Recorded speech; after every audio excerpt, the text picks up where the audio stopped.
about levies and the support of the levies.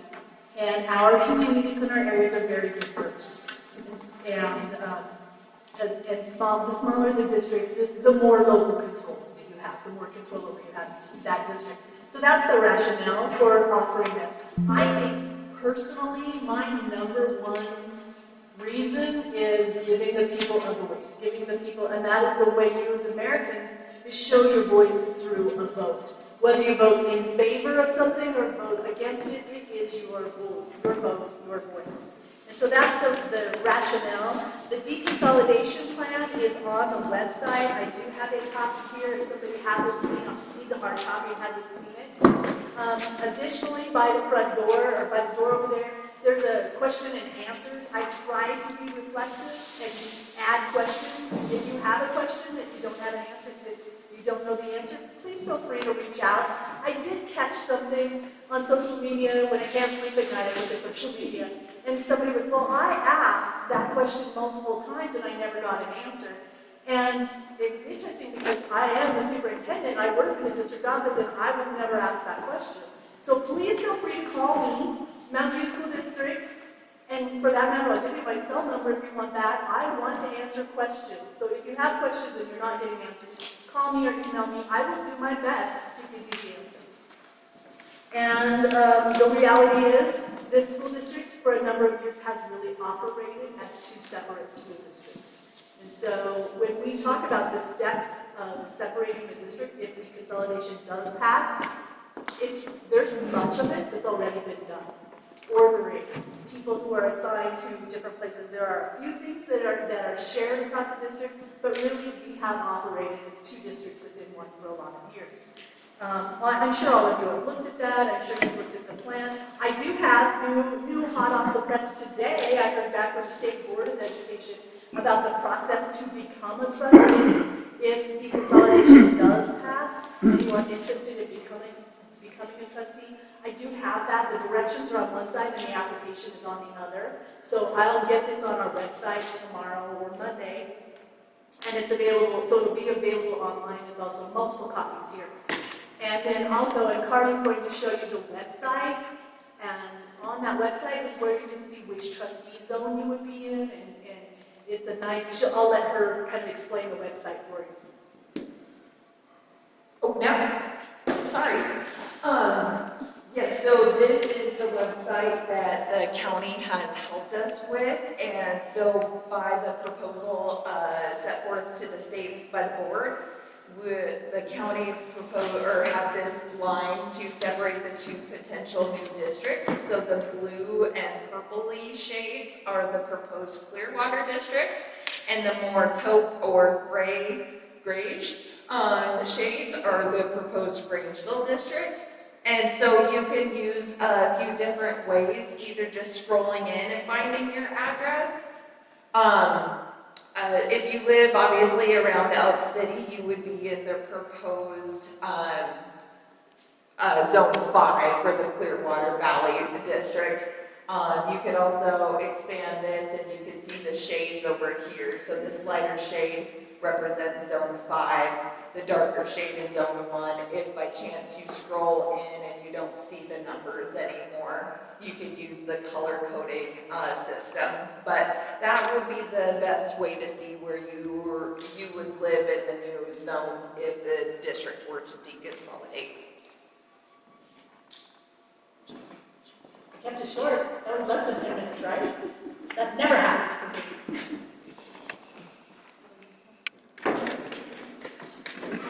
You guys, would you like any statements or questions, or keep adding information? I have one question. Yeah. Who prepared this question and answer? The original question and answer came from the 2008 deconsolidation when it was separated. Oh, okay. And then we added to it. Okay. So basically, some of this verbiage was directly from that document. Correct. So in 2008, the district paid a chunk of money to have a company come and do that. I'm too tight for that business, so I just dove in and plagiarized a lot of stuff. Okay. And saved $14,000 by not using a company. Well, yeah. But, yeah. There just are a few things in here that I question or I have a little heartburn over, but, you know, If you do, will you share those with me so that I can fix them or clarify them? Because sure, I don't want to make it better. okay, The question and answer is a live document. I'm happy to add information or clarify Okay. the question or the answer. I'd love it if you share that. okay, I'd be glad to. Thank you. Yeah. If the split were to happen, or the deconsolidation, there was some numbers thrown around about the required amount of levy funding. I realize that any change in the current levy would have to be voted on, but there was some estimates given. If we were to go with Clearwater, what would that, give? I'm assuming it was given the same services that are provided now.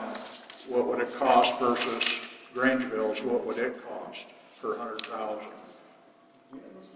Yeah, so we, as a district, decided that the amount of the levy can't be determined as the proposed districts, but we just used the current levy we have that's passed right now, and we broke it up using the percentages that the plan talks about, 28.5% to the proposed Clearwater Valley District, and then, and then 71.5% to the Grangeville District, proposed district, and based off of those, and I do apologize, I should have had that ready to go.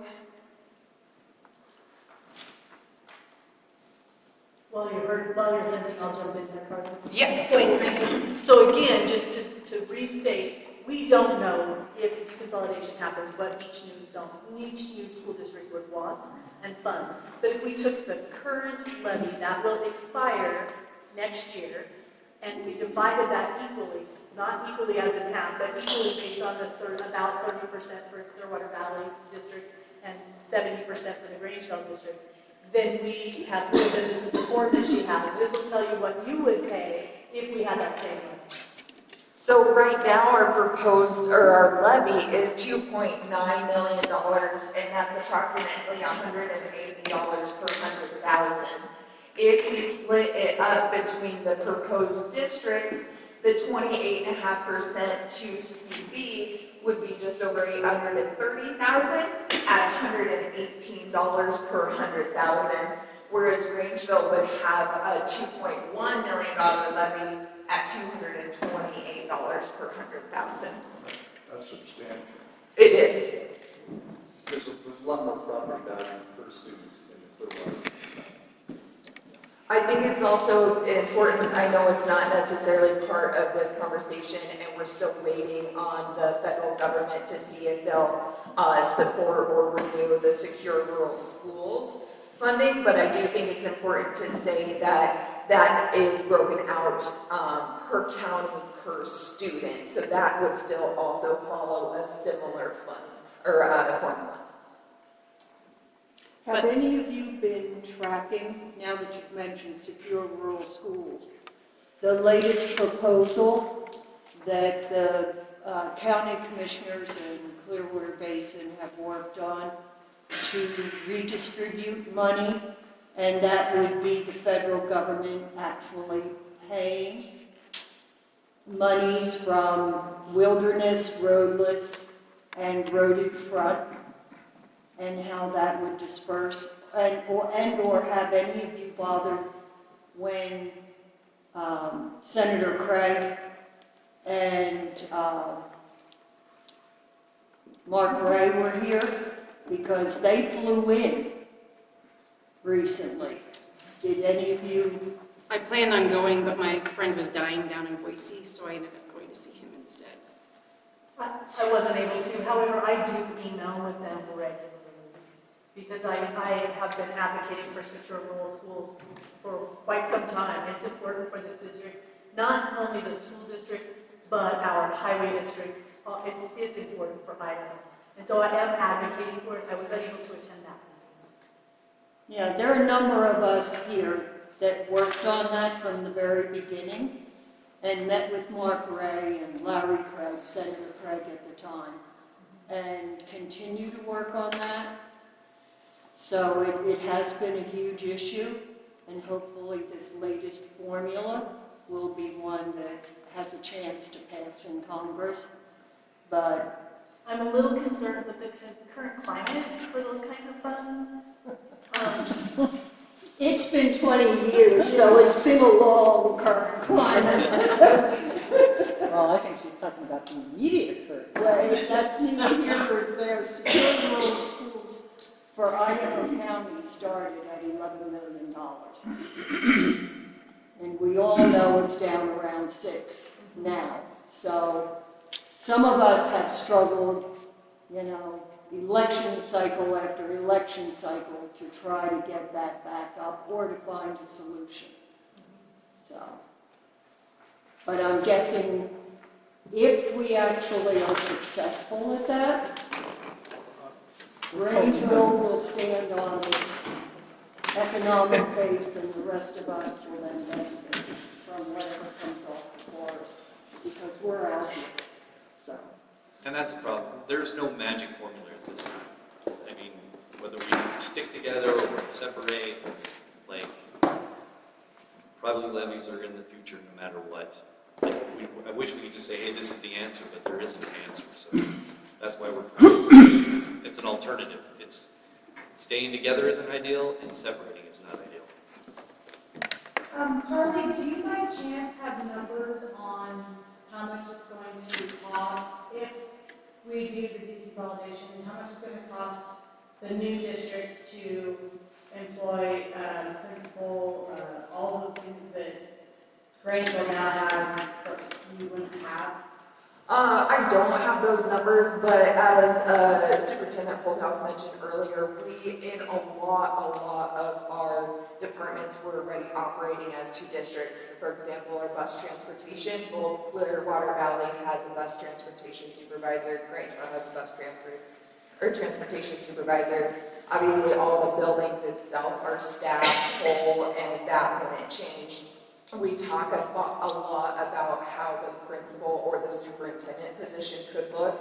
And other small districts like Nespers or Cottonwood or Craigmont, they have a half principal, half superintendent. And so again, that would still be the same person. They would just wear multiple hats.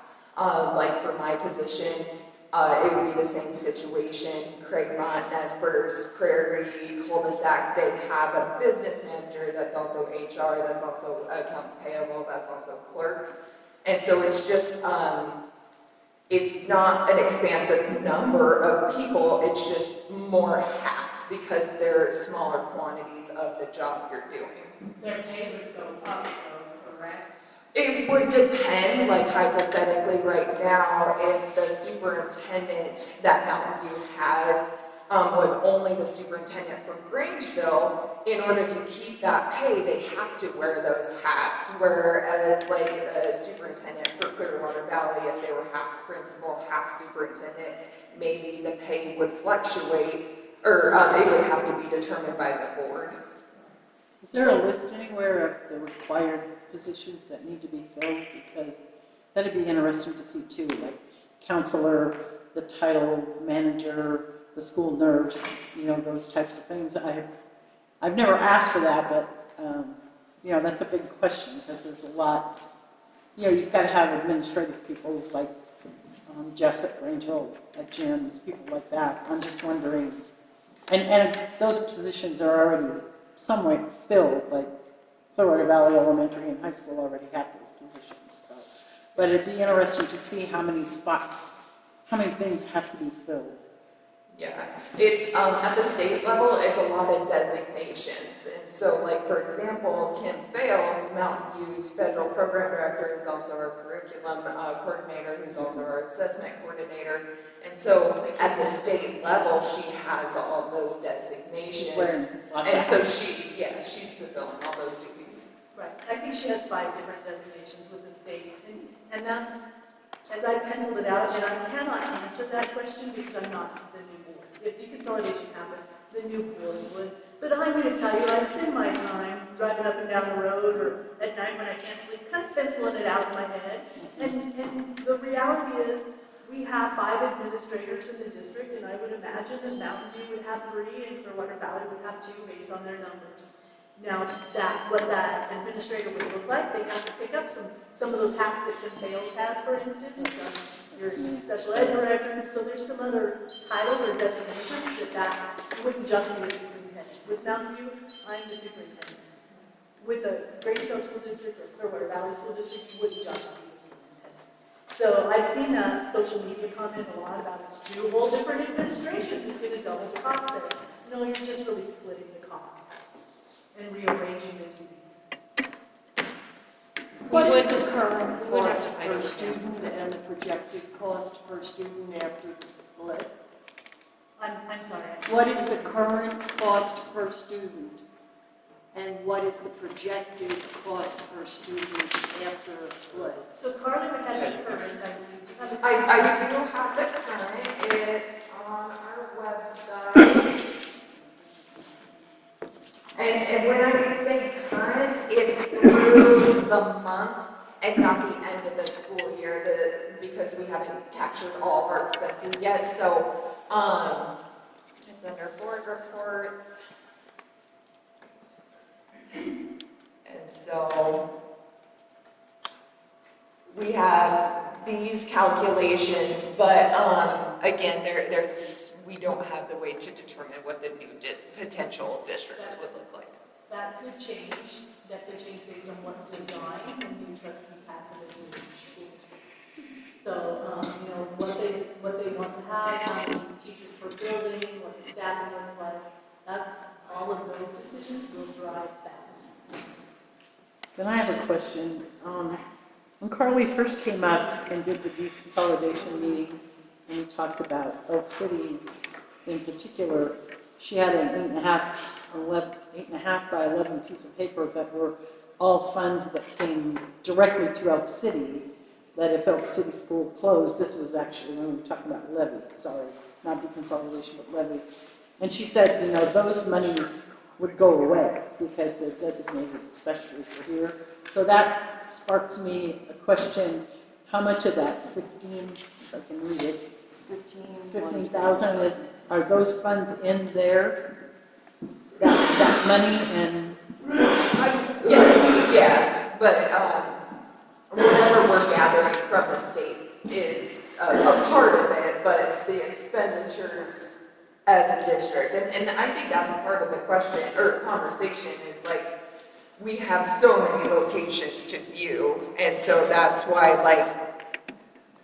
we can look at the revenue that Elk City generates, but the expenditures as a whole,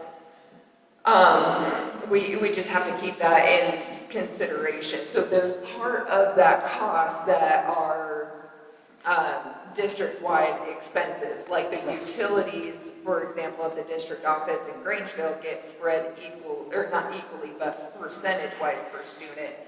And so that's part of that calculation. If that, My wage is part of the Grangeville, part of the Elk City, part of the Elk City. yeah, it'd be real interesting to see the breakdown of that also, which Carly probably has somewhere, but have.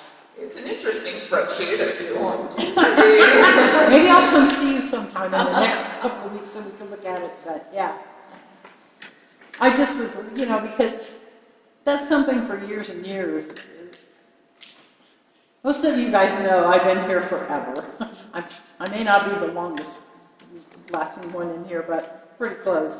And that's always been a point of discussion is how much it costs per child for Elk City. But there's also other factors in there, like those special funds that come here because we are Elk City. So, again, to see that breakdown, to kind of get the whole picture as opposed to, the bottom line. And I totally understand why it's so much more expensive. It's because we're such a wonderful school. There you go. Carly, would special funds come here? Well, maybe I shouldn't call them special funds, but because Elk City is so far away from the district office, and because of the small students, we get a full support unit to support them. I'm saying the word support too many times, so I'm getting confused. So there's a few different factors. Anytime a school building is so far away from the district office, they get additional funds. And then anytime they're below a certain student amount in enrollment, we get a full support unit. So it's the support unit and then the distance away from, and how much is the distance away from? That is an extra 0.5 support unit. But that also includes CV high school and CV elementary because they're also that distance away. So it's a portion of that. So a support unit's like 123,000? I would say more now because a little bit 130. more cuts. And then, okay. Yeah. And then half of that, but then you're splitting that again between the two. And CV has more students than,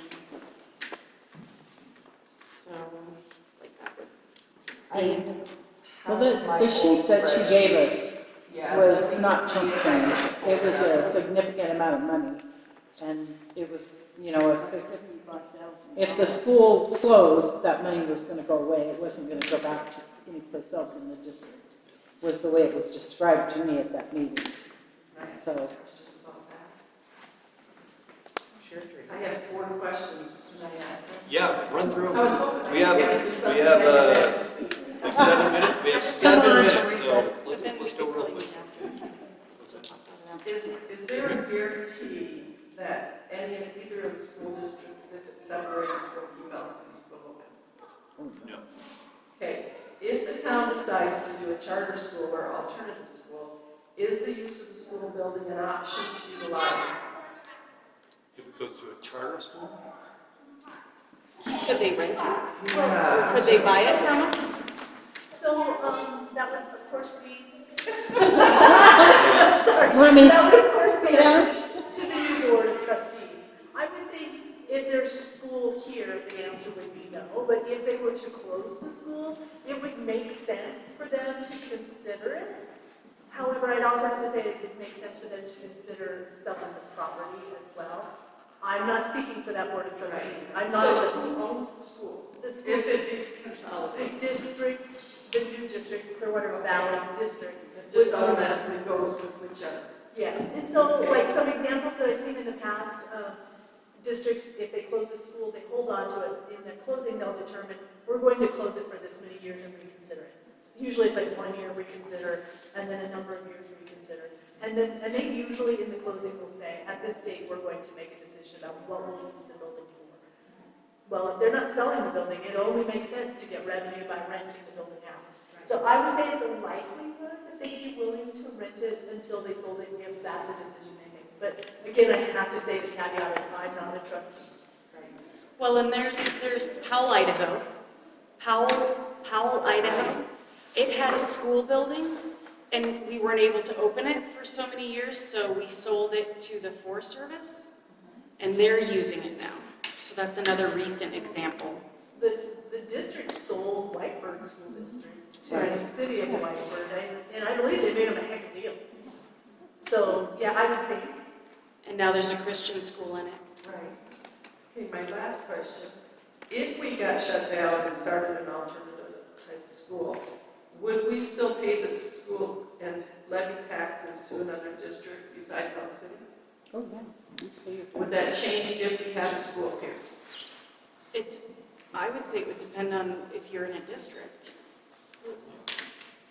You do like a private school, or what are you looking for? State charter? I don't know. I'm just grasping. So there are public charters and there are private charters. Okay. But that doesn't answer your question. That doesn't even play into your answer, sorry. So yes, as a property owner, you will always pay property taxes.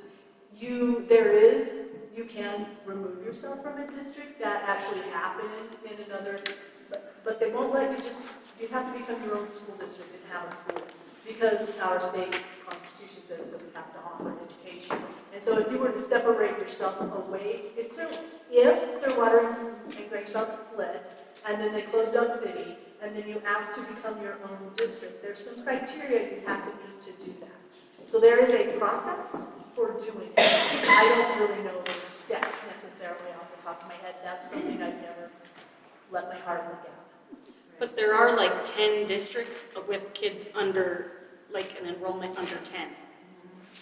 So, So you're 3 minutes. saying that if the yes votes win and we split with Kuski, and then they decide to shut Elk City down, we will still have to pay that levy amount no matter what, unless we become our own district. Correct. Here, Elk City. No, you pay that tax. We would still have to pay. no, not if you're not in that You district. would pay, yes, you will pay a tax regardless, unless you pay your own, and you decided your own property tax. Yeah, whichever district you're in, yeah. And even if you stayed with us, even if deconsolidation doesn't happen, It's you the could same- always, it's the you same could always scenario. work to start your own district. You could deconsolidate from everyone. One little thing that kind of came up too, because obviously there's a significant portion of Elk City that would have rather been part of Grangerville, right? Yes. You can't say definitively, but if the levy does not, or I mean, not the levy, if deconsolidation doesn't happen, if we choose to stick together, we're going to stick together. I don't think this deconsolidation thing will come up again. I think it's not that we'll vote to stick together and then later on we're to redraw the district line and try it again. I highly doubt that will happen. People are very exhausted and fatigued, and it's just, Thank you, Tyler. this Yes. is, that's just the way. Those cost per pupil numbers seem to reflect economy of scale. Yes, for sure. And so, as an example, how does Elk City compare favorably with the other districts with small enrollments? 10 or so? Is Do you that? know that, Dee? I don't know. That'd be a good thing to tune into. Yeah. There's one up north, Calder, is it? And I've read and looked quite a bit at that, and Avery. it's pretty amazing. Isn't it outside of St. It's up to Mary's? St. Joe, it's up to St. Joe River, Yeah. from St. We have Mary's. 1 minute. Megan sent is the superintendent principal there, and they just added a virtual school to their in-person school. Right. I don't know their numbers, but I can reach out and find out. I'll make a note to myself. Well, I read, looking at small schools, sorry, Oh, but did The you? management Sorry, has Yeah. behind behind you. Yep, real quick. Yeah. If you drive around the country, you see a lot of small schools that have been shut down. If the district decided they wanted to shut down the Elk City school, regardless of which district it was, how difficult would it be to do that? It would be a vote of the trustees. Okay, so for example, you have 5 trustees, and one's from Elk City, and the others are from someplace else. Obviously, if they wanted, they could easily carry a majority. Yeah, That's all that it takes, just a majority vote. that's, As it is right now. As If you it were to is right now. deconsolidate, you would have more of a voice. sorry guys, we gotta shut down really Can quick. no, And we it's can questions continue. after? Yeah, we can ask some questions afterwards too. but So I need a motion to an executive session. Oh, we did this. Oh, executive. We have an executive session. So we gotta kick you out for half an hour while we go into executive session, and then the What's that bumping me? regular scheduled meeting will start. you're all welcome. We come down to the library if you want to go someplace while we're having our executive session. There's so